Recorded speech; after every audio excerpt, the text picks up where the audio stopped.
Mnohí z nás sa radi túlajú po lese a vdychujú vzduch nefiltrovaný výparmi miest a priemyselno-dopravných komplexov.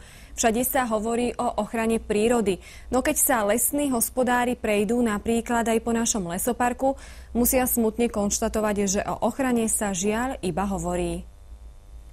Ľubovniansky lesopark sa začal budovať v roku 1997 a za 10 ročie svojej existencie zažil nespočetné množstvo vandalských nájazdov.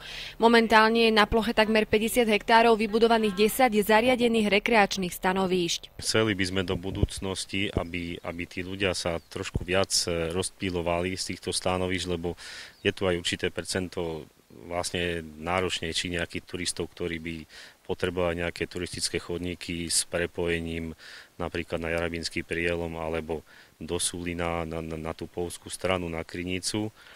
A samozrejme je tiež dobre trošku tých ľudí rozptýliť, lebo čím viac sú vlastne tí ľudia sústredení na jednom mieste, tým väčšie škody nám vznikajú. A tí si každoročne vyžiadajú nemalé finančné náklady. Aj po tomto zimnom období sa bude musieť opravovať všetko zničené alebo poškodené. Nás tu už nič neprekvapí, takže tento rok aktuálne v tomto čase vlastne po zime alebo ešte z jesene z minulého roku nám zmizli nejaké studničky, zábradlia, sú poničené, takisto lanovka pre deti, kde nám ukradli to nosné lano s vozíkom a je tu vlastne permanentne dochádza k nejakej devastácii a poškodzovaniu tých zariadení. Bežná ročná údržba lesoparku pohltí 250 000 slovenských korún, preto sú ďalšie tisíce na opravu problémom.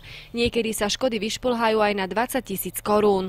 Chodia sem aj vlastne mladí turisti, partie, ktorí tu vlastne stanujú a asi pod vplyvom alkoholu tie škody spôsobujú. Takže zatiaľ sa nám ešte nepodarilo chytiť nejakého pachateľa, že by sme ho usvedčili, že to urobil on. Ale je to aj trošku problém, je to 10 stanovíšť rozstýlených po lese, takže nedá sa to permanentne nejak usliediť. Vyhadzovanie odpadkov mimo smetných košov, zakladanie nelegálnych ohnízk, to je krutým obrazom toho, ako vyzerá lesopark, keď ho opustia niektorí turisti. My ten odpad cez sezónu zberáme každý piatok a každý pondelok.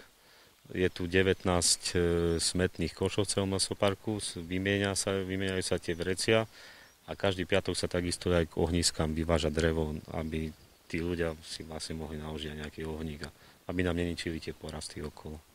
Vyčíňaniu vandalov sa nevyhla ani oddychová zóna pod Starým cintorínom. Výsledkom boli poškodená hojdačka a vylomená orientačná tabuľa.